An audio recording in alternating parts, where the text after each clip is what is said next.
Happy Thanksgiving. Welcome back to another Friday Financial Wrap-Up with Mr. Michael Zuber. How are you, Michael? Man, you have no idea how much I appreciate you, your family. Thankful for our friendship, relationship that's only grown over the years. And of course, thank you for the opportunity to kind of close out the week and just look back at what happened over this wild week.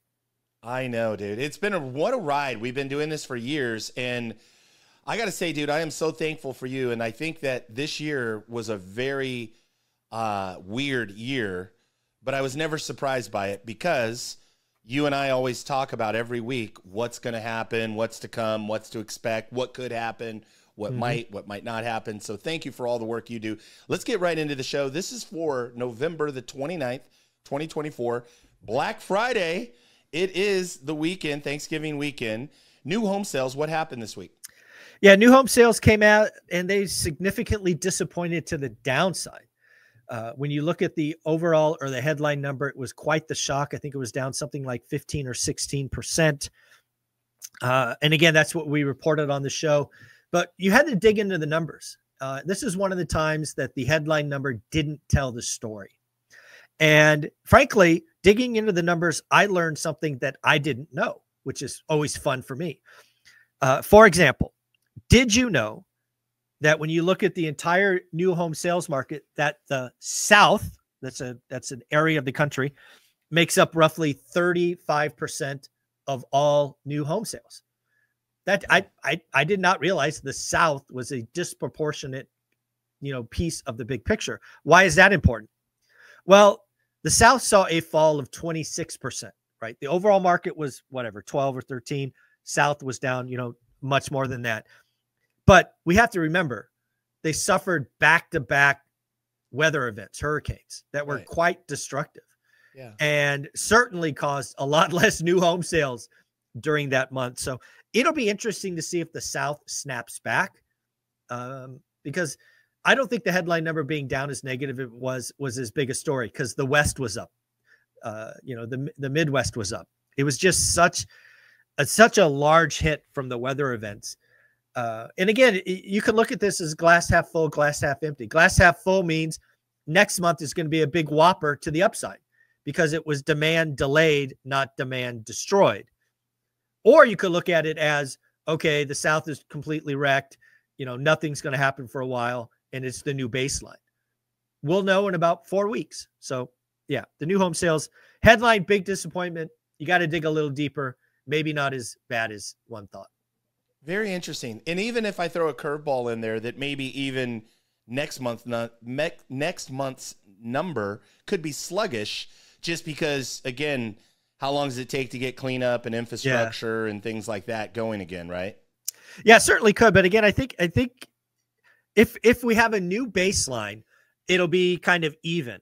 To your point, sluggish means it won't snap. It won't be a V-shaped recovery, but it will be up because as destructive as the hurricanes were, it's a narrow swath of that Incompleter region, but the weather events stopped everything, right? For a big portion of it. So we'll see. I expect it to be up, maybe not back to normal, but up, but we'll see. I mean, that's the beauty of this game is we come back and we talk about it and talk about new home sales in a month. Very interesting. Let's keep going. Let's talk about existing home sales. What happened this week and what's your take? I was wrong, man. I was wrong. I thought existing home sales would be negative. The experts were calling something like plus 1%. I was calling -5. Yeah. I'm like, dude, we talked. Every agent, every broker that I talked to across the country were saying crickets and tumbleweeds before the election. Yep. And I'm like, there's no way pending home sales can go up when everybody's telling me there's nothing going on. Well, that didn't work. Yeah. Pending home sales was up, or existing home sales were up something like 5%. So, I was wrong. And I don't know why. But I was wrong. I was wrong by a mile. It's not like it was negative, and I called a bigger negative. It was positive, and I called it negative. So I was clearly wrong about that one. Yeah. And I want to just step back out of the frame for a moment. We're talking on month reports. Correct. Month on month. Correct. And so one of the things too, just for the viewer, I mean, we still have had a pretty sluggish year. It's been horrible. It's been, right. So it's been the worst year for, when you adjust for population, it's the worst year ever. Yeah. So, well, there you go. That's probably the bigger headline is it. And by the way, we're not into sizzle and clickbait, like saying, "Oh, it's population adjustment, worst year ever." But the reality is, transactions are still down, even though you were off. No big deal. I love being wrong because it gives me an opportunity to learn. Yeah. Right. I've been doing this a long time and have receipts for being right. I don't learn when I'm right. I learn when I'm wrong. Yeah. So this is an opportunity to dig in, figure out what I missed, and get better. So, I have no problem admitting I'm wrong. I think too, in the big picture, you're always you're right a lot of the time. Yeah, my batting average is not bad, so I have no problem missing it occasionally. For sure. Let's keep going. Let's talk about PCE. What is it? What happened? Well, as expected, right? We got this one right. It went up.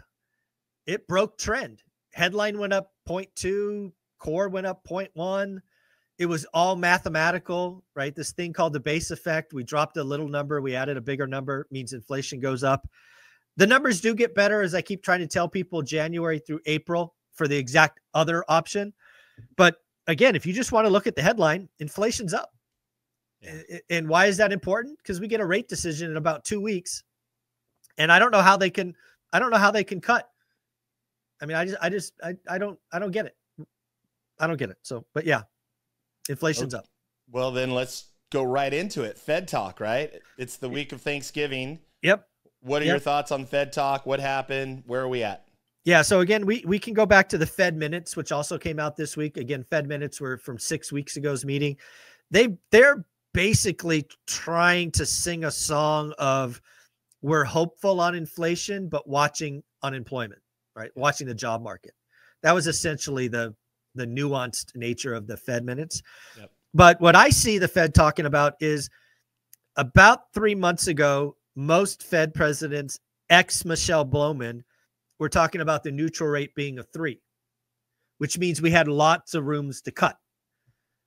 Near as I can tell, everybody's talking about it has a 4 on it now, which means there's very little room to cut. So I think the most moving thing this week with Fed talk is the neutral rate's not a 3, it's a 4. We are currently sitting, I think, at 4 3/4. So there's only 1 or 2 cuts left. And I think the odds of a December cut are shrinking. Yeah. So it'll be interesting. Yeah. Well, talking about receipts, talking about being right, you're the guy that I never heard it on CNBC. I heard it from you first. Higher for longer. That has been the mantra for a very long time with this channel, with this show. So, yep. Thoughts on higher for longer? It's here. Again, I don't feel as good as I do about my interest rate call for next year, kind of averaging 7%, but I do feel comfortable saying it's going to be average higher than most people think. And net, I think that's a good thing. It helps heal the market, right? We need one more slow year so that we can come out of this as gangbusters in 2026. We need 2025 to be slow. So 26, 27, 28, 29 are all years that get better and better and better and better.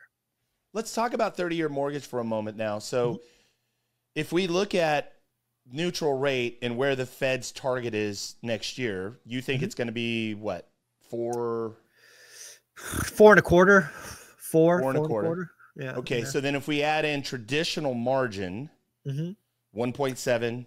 Well, we got to remember, we got to be careful because the Fed rate is the very early part. Then there's a margin to 10-year and 10-year to 30-year. So there's kind of two margin on margins. What I would ask, there's not a direct correlation either, right? No, what I would tell people to watch is the 10-year.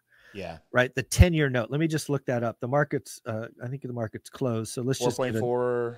Yeah, let's just get a real number. So I'm looking it up. Why is my internet being slow? Let's just call it 4.4. I don't know why my Wi-Fi is not working. But anyways, so let's call it 4.4. Okay. So historically speaking, the spread is 180 points. So 4.4 would be 6.2. Today, I think it's at 260 basis points. So 4.4 plus 2 is 7, right? I think today we're at 6.9 something. So right around where we are, 260. The highest spread was 310, which would take us almost to, or would take us to 7.5. Right. So that's kind of like the low end being, what did I say? 6.2 to 7.5. Yep. I really think we're going to be right around 7. Okay. And I'm not really changing my opinion yet. So today's rates, what we're seeing in the mortgage market where it moves 20 or 30 basis points month to month, and we've seen these kind of 6.8, 6.9, 7.12. I mean, we're probably in range. It's funny you bring this up. We didn't have this in the show notes, but if we look at mortgage applications on Wednesday, we saw a shockingly big increase week on week. I think it was 14 or 14.5%. Yep. And what I think that means, to your point, is consumers are getting used to or comfortable with 7. Yeah. And that's just consumer behavior. I've studied consumers for 30 years. They can typically pull back for 6 months, but at some point they get frustrated and they just, I'm done. So maybe they're getting used to, 7.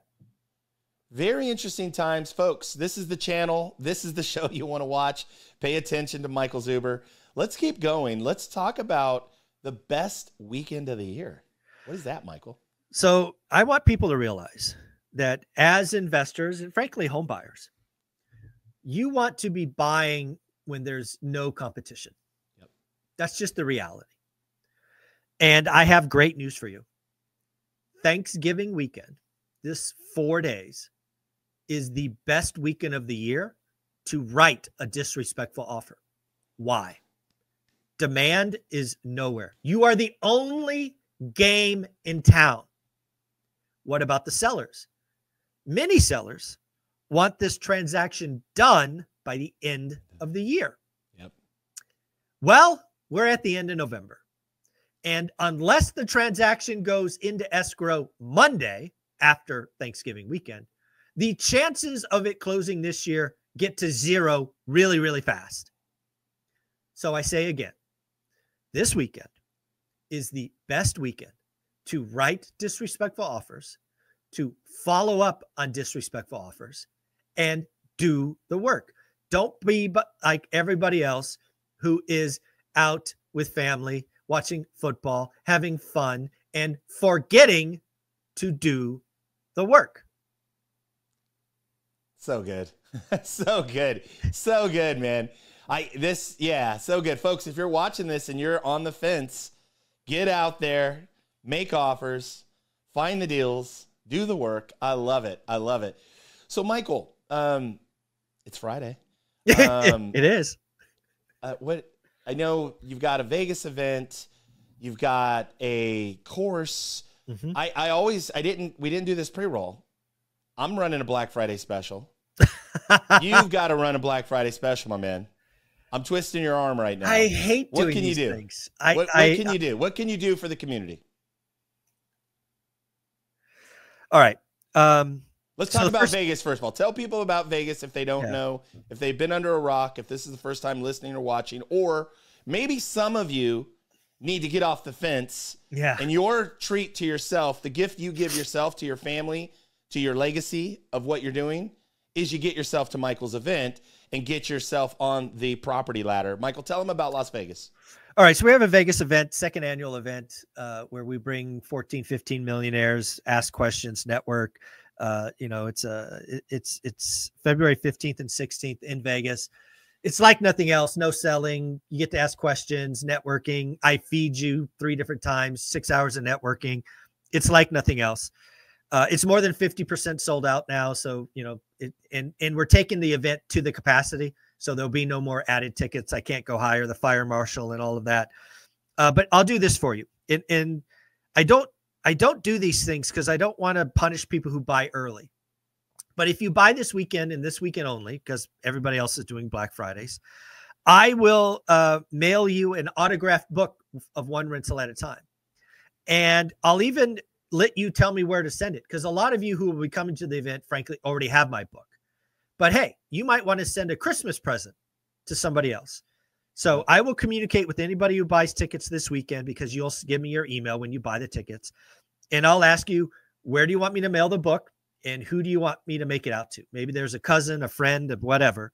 So you buy the tickets, you have a life-changing event, and we will send an autographed copy of One Rental at a Time to whoever you want, one book. So, and I'll do that for every ticket. So if you buy 2 tickets, you can send 2 books. You buy 6 tickets, we'll send 6 books. So I'll do that for the end. Because again, I don't like doing discounts and sales because I think it punishes people who buy early.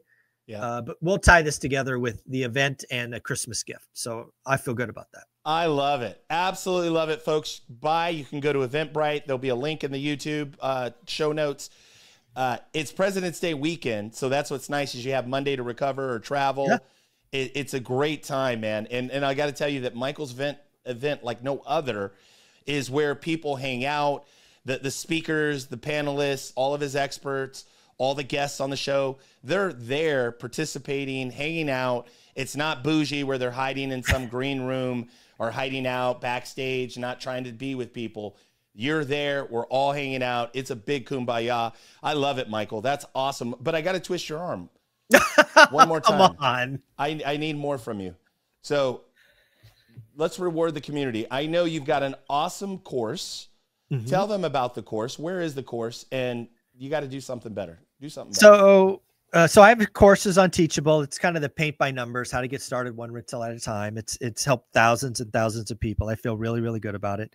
It's $399, and I never talk about it. Right? I just never talk about it. But something I'll do for Black Friday is if you buy that course for $399, I will give you the 10-week boot camp, which was sold for $1,000. I will give you the replay.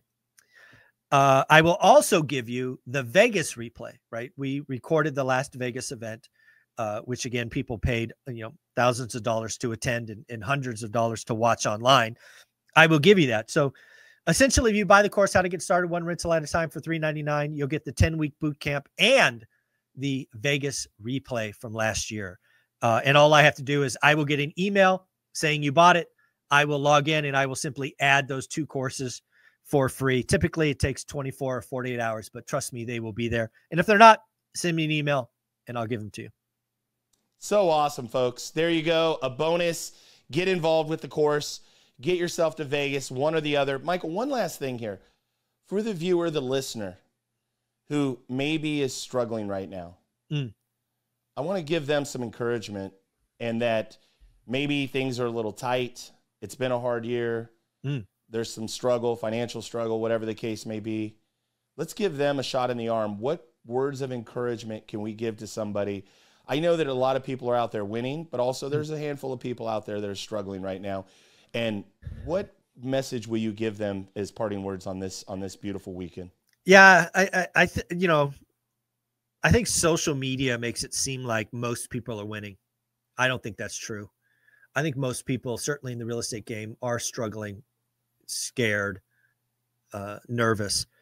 And all I can tell you is with my, decades of experience is all of this runs in cycles. We are at or very near a cycle low. So I would give you the words of encouragement is you are surviving. It's hard, but you are surviving. And I think if you can survive the next 13 months, and it will be hard, it will be 13 months. But I truly believe that 26 will be noticeably better than 25. 27 will be noticeably better than 26. And what I want you to think about is a buffet. If you've ever been to a world-class buffet on, let's call it New Year's Day, a really busy day, long lines, it takes you 3 hours to get there, the food's all picked over, everybody's this, that, it's no fun. However, what we're about to get into in 2026 is the same buffet with the same amazing food, except 40, 50, 60% of the people aren't there. Yeah. That's what I want you to think about. I want you to know that the buffet of a lifetime is coming and you are going to gorge because nobody else did it. Everybody else gave up. They didn't do the last mile. We've all seen the memes of people digging for diamonds and they stop one swing short. Yeah. I am telling you, you have 13 more months of work, but then the diamonds come. That's what I would tell people. I love it. I love it. Survive through 2025. Survive through 2025, folks. Replace worry with work. If you're working, if you keep yourself busy, you're not going to have time to notice that, you know what, you'll just work through it. Just work through it. So, Michael, thank you for all that you do. Happy Thanksgiving. Have a great weekend. Thank you. Take care. Later, Bye-bye. family.